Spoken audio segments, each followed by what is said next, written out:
Quand on étudie la composition de la communauté juive en France, on arrive à un certain paradoxe, à savoir que les juifs qui viennent de l'étranger, qui viennent de Pologne, qui viennent d'Afrique du Nord, ou d'ailleurs, ou de Turquie par exemple, de Salonique, eh bien, ils ont tendance à se regrouper entre eux. On parle de Landsmannschaft, je crois. C'est-à-dire de gens originaires de la même ville, que ce soit une ville de Pologne ou une ville d'Algérie, etc., qui aiment bien se retrouver. Et donc, finalement, ce sont des individus qui font partie d'une communauté. Par exemple, il y a des synagogues qui sont articulées sur une certaine communauté, en fin de compte, en réalité. Malgré l'affichage global, c'est quand même une certaine communauté qui est là et qui est installée ici. Mais paradoxalement, les Juifs en France qui ne sont pas issus de l'immigration, en tout cas pas d'une immigration d'une ou deux générations, parce qu'on peut toujours épiloguer en disant oui, mais de toute façon les immigrés sont les immigrés. Entre quelqu'un qui est arrivé en France il y a 1000 ans, quelqu'un qui est arrivé en France il y a 50 ans, il n'y a quand même pas tout à fait la même chose. Mais certains seraient capables de tenir ce genre de thèse. Alors, le paradoxe, c'est que quand on n'est pas marqué par l'immigration, on souffre d'un handicap communautaire. C'est-à-dire qu'on ne se regroupe pas. Les gens ne se regroupent pas. Les juifs de souche française se regroupent beaucoup moins que les juifs issus de l'Afrique du Nord ou de l'Europe de l'Est ou de Méditerranée orientale. Donc, ces juifs de souche française, ils sont plus isolés et ils ne se connaissent pas forcément entre eux, ils ne se fréquentent pas. Et inversement, par contre, ils se retrouvent quelque part parce qu'ils jouent un certain rôle dans la société. Mais chacun dans son domaine, et pas forcément en tant que juif.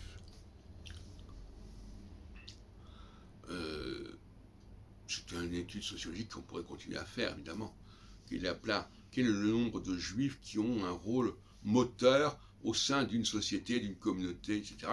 Quand je dis communauté, je ne parle pas de juifs, je parle d'une communauté scientifique, culturelle, artistique, etc.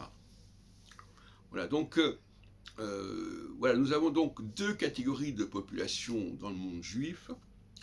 Tout à l'heure, je disais aussi que dans un peuple, il y a aussi plusieurs niveaux, plusieurs catégories, qu'il ne faut pas amalgamer nécessairement. Et bien là aussi, entre les juifs de France, de souche française, qui ont vécu dans un monde judéo-chrétien, catholique, etc., et géographiquement bien défini, je dis d'ailleurs que l'émancipation des juifs à la fin du XVIIIe siècle n'est pas une immigration.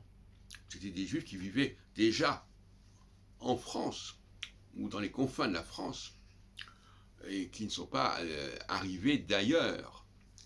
Donc, dans ce sens-là, il n'y a pas d'immigration, il y a une intégration éventuellement, mais ce n'est pas dans le même sens. Même la notion d'assimilation n'a même pas le même sens pour les juifs européens et de la région de la France que des juifs qui viennent d'outre-mer ou qui viennent d'autres parties de l'Europe, etc.